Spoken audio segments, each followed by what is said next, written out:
4 pessoas.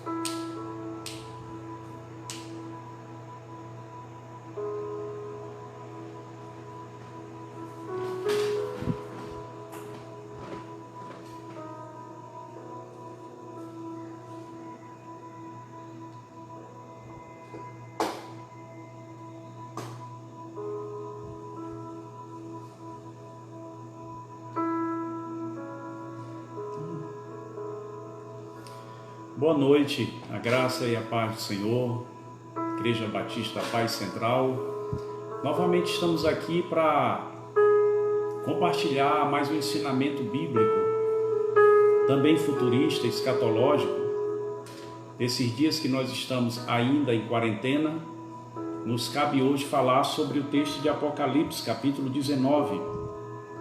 E eu quero ler com vocês a partir do versículo de número 7, que nos diz assim: regozijemo-nos e exultemos e demo-lhe a glória, pois são chegadas as bodas do Cordeiro, e já a sua noiva se aprontou. Foi-lhe dado que se vestisse de linho fino, resplandecente e puro. O linho fino são os atos de justiça dos santos. E disse-me: escreve, felizes aqueles que são chamados à ceia das bodas do Cordeiro. E disse-me ainda: essas são as verdadeiras palavras de Deus. Glória a Deus. No domingo terça-feira nós estivemos falando sobre a segunda vinda do Senhor. E nós encerramos com o arrebatamento da igreja. E hoje nós estamos falando de mais um ponto da doutrina bíblica, que são as bodas do Cordeiro. Apóstolo, o que é boda? Isso é comum porque a gente sempre realiza casamento. Bodas significa casamento, enlace matrimonial, toda aquela estrutura do casamento. Só que é um casamento especial. É o casamento de Cristo e a sua noiva.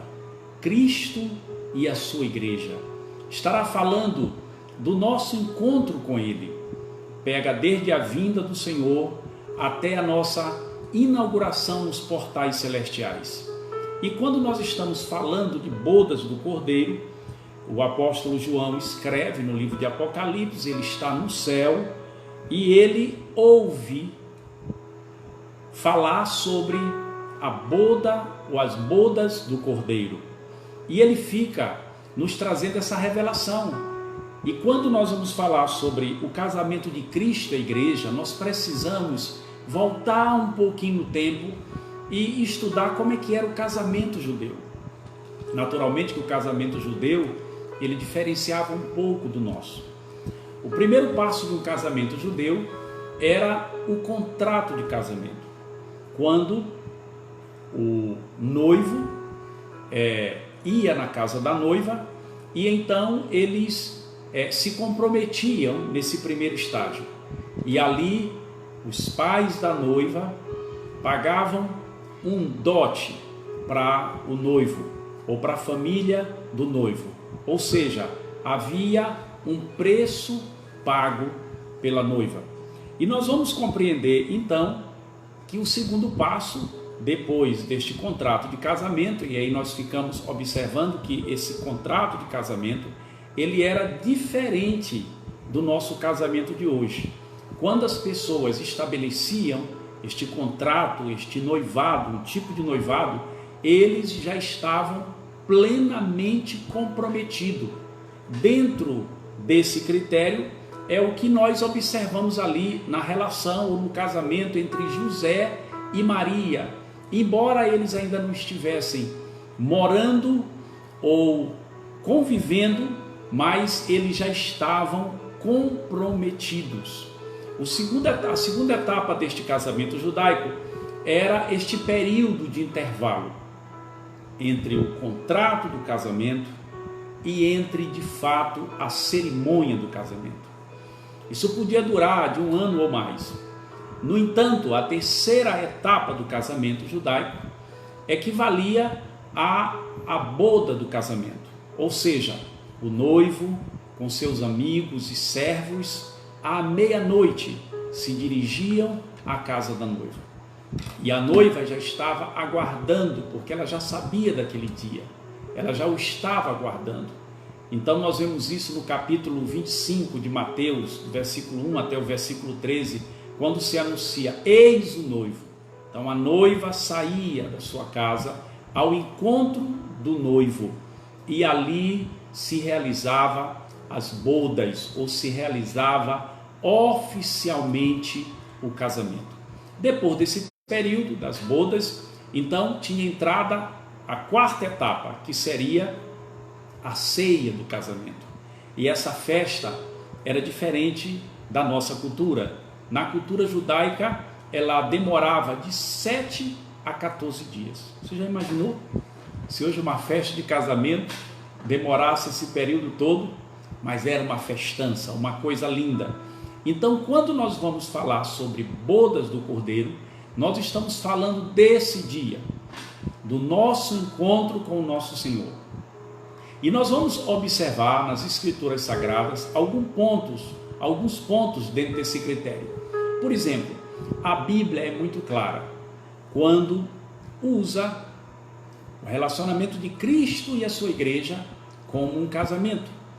Efésios capítulo 5, versículo 25 e 27 diz assim: vós maridos, amai vossas mulheres, como também Cristo amou a igreja e a si mesmo se entregou por ela, para a santificar, purificando-a com a lavagem da água pela palavra, para a apresentar a si mesmo igreja gloriosa, sem mácula, nem ruga, nem coisa semelhante, mas santa e irrepreensível. Nós vemos aqui o nosso querido apóstolo Paulo apresentando o relacionamento de Cristo e a igreja como o relacionamento do marido com a esposa, o casamento, a lua de mel, a convivência. Nós ainda vamos falar sobre a parábola das 10 virgens, que está, como falamos ainda agora há pouco, Mateus capítulo 25, de 1 a 13, mostrando esse enlace, essa cerimônia que era de um casamento judaico. Mas outra pergunta que nós queremos fazer sobre este tema da boda do Cordeiro: quando que as bodas do Cordeiro irão acontecer? Subsequente ao arrebatamento da igreja, ao rapto da igreja.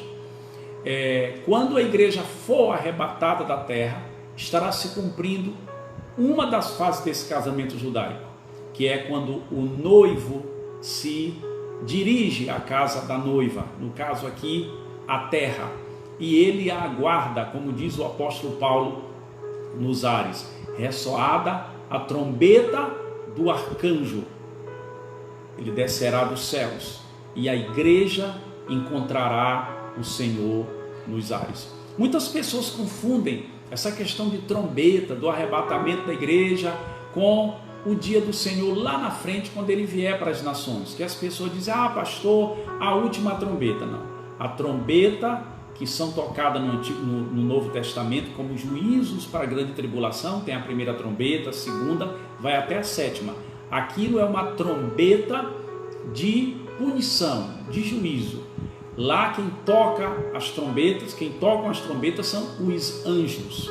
Aqui em capítulo 4 de 1 Tessalonicenses, quem toca a trombeta para as bodas do Cordeiro, para o arrebatamento da igreja, é o arcanjo. Há uma diferença e nós precisamos fazer essa distinção. Também nós observamos que quando uma trombeta ela era tocada, ela tinha várias maneiras de ser tocada. Por exemplo, quando nós estudamos a história de Gideão, nós vemos ele usar a trombeta, e a Bíblia diz assim: tocou a trombeta arrebate, ou seja, ele fez uma convocação e todas as tribos de Israel o acompanharam. Porém, nós vemos no livro de Joel o Senhor dizendo: tocai a trombeta em Sião. Aquilo é outro toque de trombeta, é uma conclamação para o arrependimento. Então, quando a igreja irá subir, ou quando as bodas do Cordeiro irá acontecer? irá acontecer quando a trombeta do arcanjo for tocada. Glória a Deus. Então fique esse entendimento para nós sobre esta curiosidade. As bodas acontecerão, como falamos, depois do arrebatamento da igreja. E aqui então cumpre-se uma palavra do Senhor. João capítulo 14, versículo de 1 a 13 nos diz: não se turbe o vosso coração, crede em Deus, crede também em mim. Na casa de meu pai há muitas moradas. Se assim não fosse, eu vos teria dito, pois vou preparar-vos lugar. E quando eu for e vos preparar lugar, voltarei e vos recebereis para mim mesmo, para que onde eu estiver, estejais vós também. Coisa maravilhosa. O Senhor exprime naquela hora algo que ele move-se no seu profético, e ele diz: na casa de meu pai. Ele está falando no céu, ele está falando na glória. E aqui cai por terra aquela teoria dos testemunhos de Jeová, de que a igreja não vai para o céu, de que o reino de Cristo, o que a igreja vai viver, que o povo vai viver, é aqui na terra. Bom, nós precisamos observar. A Bíblia, em Salmo 37, diz que os justos herdarão a terra. E isso não é senão a palavra de Deus. Mas nós precisamos compreender que Deus, ao tomar a sua igreja, Ele realizará as bodas do Cordeiro lá na glória, conforme o Senhor falou. Na casa de meu pai há muitas moradas. Aí ele diz: eu voltarei, vos recebereis para mim mesmo. Que coisa maravilhosa, um cumprimento claro das bodas do Cordeiro, em acordo, em harmonia com a palavra de Paulo sobre o arrebatamento, que o Senhor ficará nos ares, e a sua vinda para o arrebatamento e para a igreja não será vista por todos os homens, será uma experiência para a igreja, para os que nasceram de novo, para os que foram lavados e comprados pelo sacrifício de Jesus. Nós também vamos observar muito claramente que as bodas do Cordeiro, elas são uma prova muito clara de que a igreja não vai passar pela grande tribulação. Como diz Apocalipse capítulo 3, versículo 10: visto que você guardou a palavra de exortação à perseverança, eu também o guardarei da hora da provação, que está para vir sobre todo o mundo, para pôr à prova os que habitam na terra. Então essa igreja que já sofreu desde o dia em que o Senhor foi tomado aos céus, essa igreja que foi morta nas arenas romanas, esta igreja que foi maltratada nos seus apóstolos, decapitada, crucificada, como Pedro foi, de cabeça para baixo, e sofreu escárnio e perseguição. Essa igreja que tem pago o preço pela evangelização da humanidade. Esta igreja, o Senhor fala em Apocalipse capítulo 10, 3:10: eu te guardarei da hora da provação, que há de vir sobre todo o mundo, para pôr a prova os que habitam sobre a terra. Exatamente como ele fala em Mateus, em Marcos e em Lucas, desta aflição de Jacó, desse tempo de provação que estará acontecendo aqui na terra no governo do anticristo. Então, algo é importante a gente saber, que a igreja não passará pela grande tribulação. E é tão importante que nós saibamos também que as bodas do Cordeiro, elas acontecem no céu. Ainda mais como reforço do que falamos ainda agora sobre o João capítulo 14, de 1 a 3. Quando João diz assim: depois dessas coisas, ouvi no céu. Ele estava no céu quando ele viu falar: as bodas do Cordeiro acontecerão. Então é uma experiência que traz regozijo no céu, e ele vai ouvir, e ele vai dizer: eu ouvi uma voz de uma numerosa multidão que dizia: a salvação, a glória, a honra e o poder pertencem ao nosso Deus. Então, as bodas do Cordeiro é o casamento de Cristo e a sua igreja. Imagine que aqui na terra, mesmo os casais mais simples, eles querem fazer alguma coisa no dia do seu casamento. Imagine o Senhor. Imagine o Pai, quando essa igreja fosse reunir com o Senhor, numa multidão esplendorosa, de todas as línguas, povos e raças. Eu estarei naquele dia. E o Senhor quer que você, que ainda não conhece a Ele como seu Salvador, também esteja. As bodas do Cordeiro são a festa mais aguardada, é a festa mais aguardada pelo povo de Deus. O apóstolo Paulo fala: a todos quanto amam a sua vinda. Ele também diz: Maranata, ora vem, Senhor Jesus. Pois que, querido, nesse dia, no dia das bodas do Cordeiro, vai acontecer algo extraordinário. Você sabe que o rapaz pode namorar com uma mulher muito tempo, mas quando, no dia da igreja, e ele já está lá na frente, e ele aguarda o toque da marcha nupcial, e aquela sua namorada entra gloriosa, como diz o apóstolo Paulo, sem mácula, nem ruga, porém santa e perfeita. As bodas do Cordeiro, elas serão tremendas pelo seguinte fato: a igreja nunca esteve tão linda como naquele dia. Você sabe que quando nós aceitamos Jesus como Senhor e Salvador, o Espírito Santo de Deus veio morar dentro de nós. E o apóstolo Paulo nos fala algo tremendo em Mateus, em Atos dos Apóstolos, quando ele convoca os pastores para dar uma palavra para esses pastores. Então ele se exprime para esses pastores desta forma, falando sobre a igreja. Ele diz algo tremendo, e eu quero ler com vocês neste momento, capítulo de número 20 de Atos Apóstolos. Ele diz assim: cuidai de vós e por todo o rebanho sobre o qual o Espírito Santo vos constituiu bispos, para apacentardes a igreja de Deus, a qual ele comprou com seu sangue. Apocalipse capítulo 5 nos diz que um livro foi apresentado, mas esse livro ninguém podia abrir, nem nos céus e nem na terra. E o céu chorava porque ninguém podia abrir esse livro. E João também ficou choroso. O ancião olhou para ele e disse: não chores, o leão da tribo de Judá venceu para abrir os livros e desatar os seus selos.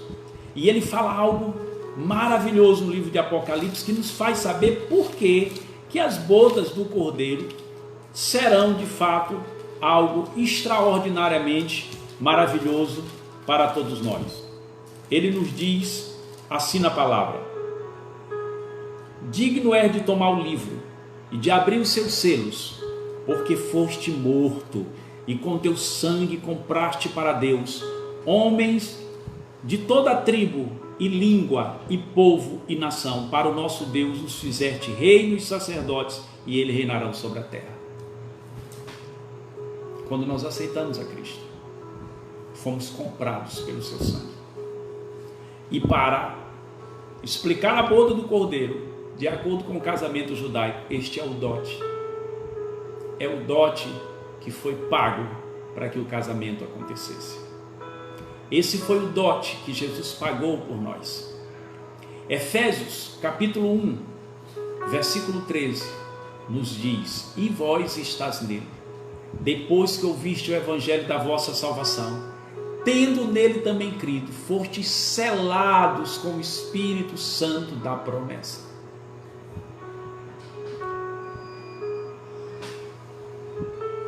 Quando eu e você nos convertemos, quando uma pessoa se converte, ela é selada. Aquele preço que foi derramado na cruz do Calvário, de fato, redime essa pessoa. Perdoa esta pessoa. Faz dessa pessoa parte da igreja. Insere esta pessoa no corpo vivo de Cristo. Então, o que é de tão glorioso o apóstolo Paulo?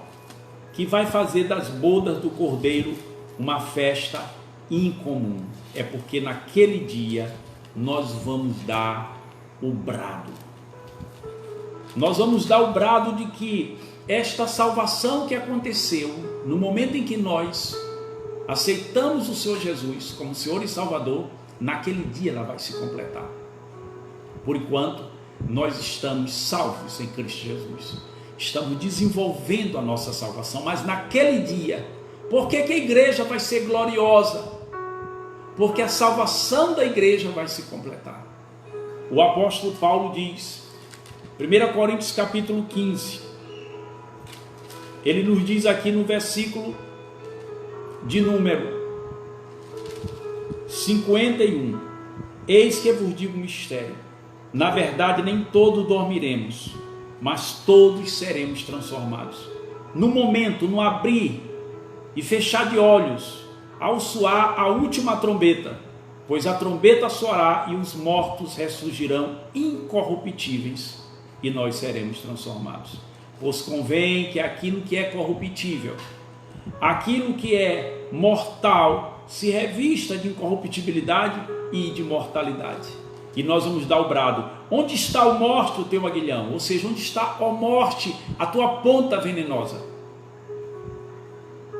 Ora, o aguilhão da morte é o pecado, e a força do pecado é a lei. Graças a Deus que nos dá a vitória por nosso Senhor Jesus Cristo.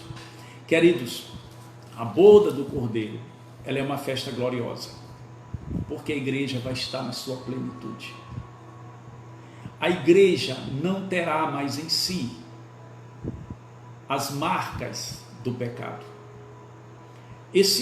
O que traz a lembrança do pecado é esse corpo. Mas naquele dia, no ato do arrebatamento, quem morreu vai ressuscitar, quem estiver vivo vai ser transformado. Nós vamos estar pleno, a igreja vai estar gloriosa. Por isso que a palavra nos fala em Apocalipse, diz assim, são chegadas as bodas do Cordeiro e a sua noiva se preparou e foi-lhe dado que se vestir de linho fino. A nossa salvação vai se completar naquele dia. Nós vamos entrar nos portais celestiais plenos. Nós vamos estar entrando nos portais celestiais plenos, completos, para a glória de Deus. E aí a Bíblia vai falar, a noiva já se aprontou. Glória a Deus. Glória a Deus. Maranata. Ora vem, Senhor Jesus. Então, quando a igreja entra na glória, para suas bodas, estará acontecendo aqui na terra o pior tempo que essa terra já viu. Observem, em contrapartida à alegria da igreja, vai estar acontecendo aqui na terra o pior tempo. O Senhor Jesus Cristo disse que se não fosse por causa dos escolhidos, ali escolhido não é a igreja, ali escolhido é Israel. Se não fosse por causa dos escolhidos, esse tempo, se não fosse por causa de Israel, esses dias não seriam abreviados. Até a Bíblia diz que o anticristo se levantará contra Israel depois de 3 semanas e meia. E durante 42 meses, e durante 1265 dias, e durante 3 anos e meio, Israel milagrosamente vai ser protegido por Deus, porque os 3 anos e meio restante da grande tribulação, o anticristo vai concentrar todas as suas forças contra Israel. mas nós vamos falar sobre isso em outra live, quando nós estivermos falando na próxima semana sobre a grande tribulação. Mas, no entanto, aqui nós estamos falando sobre as bodas do Cordeiro, que enquanto a igreja está gloriosa nos céus, aqui na terra vai haver muita tribulação. Então vigia, porque as bodas do Cordeiro, elas são um desafio para a vigilância. A Bíblia diz assim: felizes aqueles que são chamados à ceia das bodas do Cordeiro. Então vigia, meu irmão. Você que tem ouvido o Evangelho, mas tem sido tão negligente. Você que tem ouvido o Evangelho, mas tem dito: não, eu sou muito jovem ainda, Jesus ainda vai demorar a voltar. Você que está sendo impedido de servir ao Senhor por causa de um namoro, por causa de um vício, por causa de um entretenimento, de uma distração. Acorde, acorde, porque a palavra do Senhor nos diz em Apocalipse, capítulo de número 22, nos diz dessa forma: quem ouve, diga vem, quem tem sede, venha, e quem quiser, tome de graça a água da vida. E a palavra do Senhor diz que ele cedo vem. Abre os seus olhos. Esse mundo é um instrumento de Satanás para te manter na distração. Esse mundo e tudo aquilo que o inimigo oferece são apenas instrumentos para te desviar a atenção de Jesus. Volte para o Senhor, porque aquilo que você acha que é vantagem, diante da eternidade vai se transformar em desvantagem. Você é amado pelo Senhor.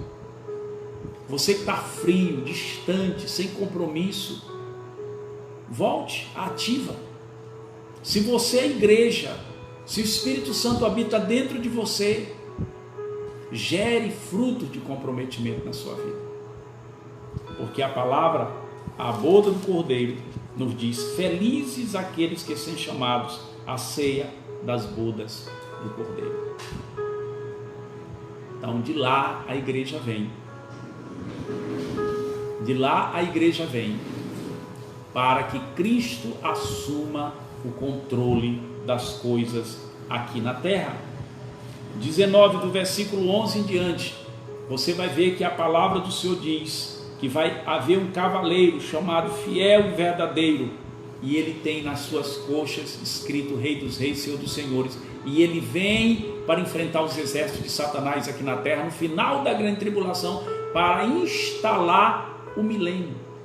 E o milênio, o que é, apóstolo? O milênio é onde vai acontecer a ceia das bodas do Cordeiro. Esse período onde Cristo estará aqui reinando, celebrando o seu ajuntamento com a sua igreja, instalando o seu reino milenar. Deus te abençoe, te dê graça e te dê vitória. Que essa palavra nos alimente, que essa palavra gere em você paciência, gere em você esperança. Uma pessoa essa semana me perguntou: apóstolo, qual é a diferença entre fé e esperança? Porque a Bíblia diz isso, a Bíblia diz assim: permanecem, pois, o amor, a fé e a esperança. A esperança, irmãos, fala de espera, mas esperança é algo mais profundo que esperar.